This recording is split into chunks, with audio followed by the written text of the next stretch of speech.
Dave had a lot of good dishes he could cook. Yeah, Dave started cooking after we got married. I worked night shift, and so he just kind of started cooking then. And there'd be times when I cooked more and he cooked more through the years, but that's when it started. And he would watch the Frugal Gourmet, and he saw this one dish one time that he just had to make. It was pan-fried ravioli, and you couldn't buy ravioli, just plain ravioli like you can now. You can just go and buy frozen or chilled ravioli fresh to make.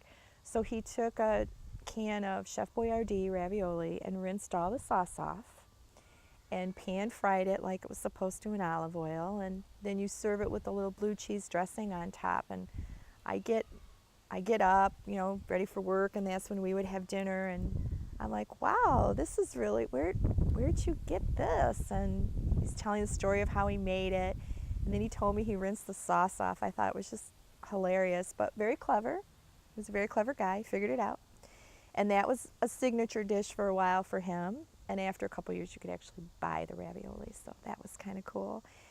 And different times, again, he would cook more than that, but I think after we moved in here, he really took over all the cooking, which was great to me, especially when there was a time when he quit working. When we moved here, he didn't really have, for quite a while, he didn't have another job.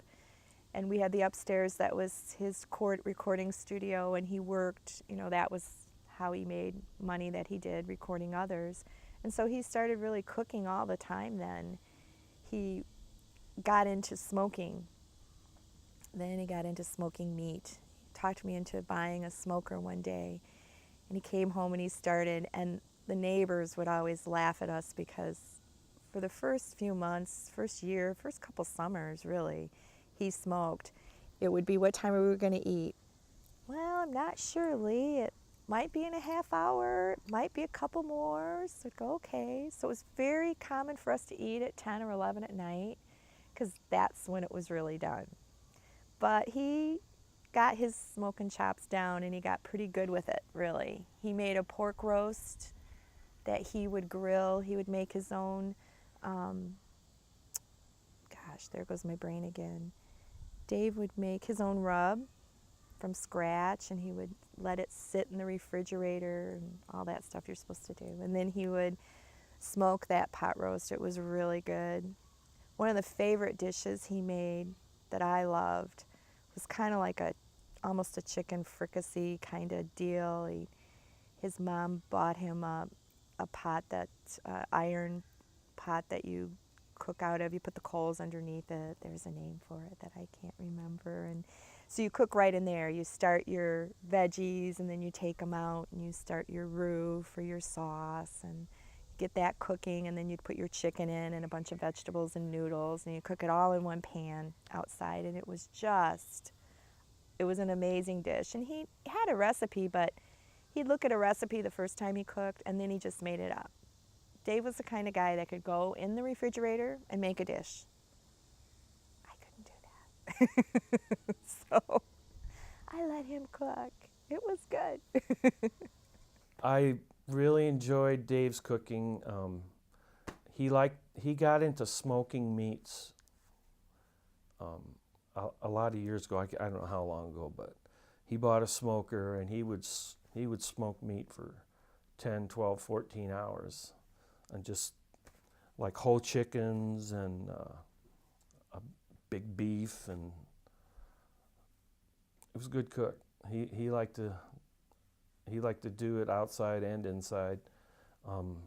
About 4 years ago, my wife had a brain aneurysm, and Dave brought over a big pot of chicken noodle soup that he had made. Everybody came over to visit after we got home, and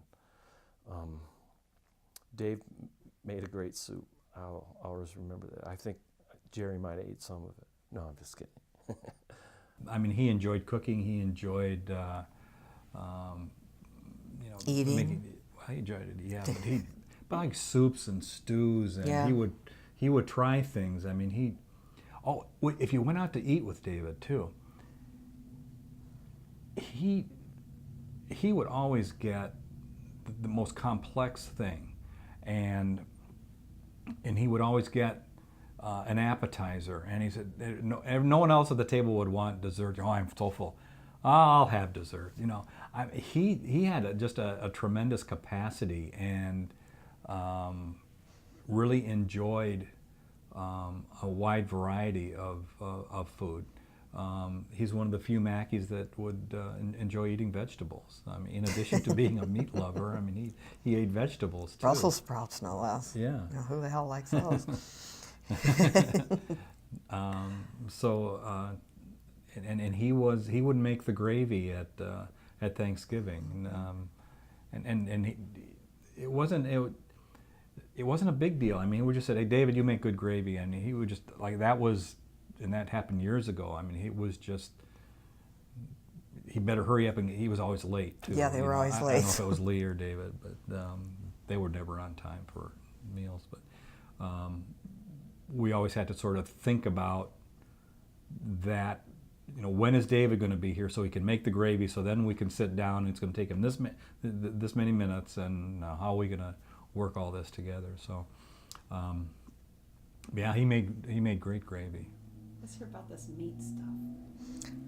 Well, he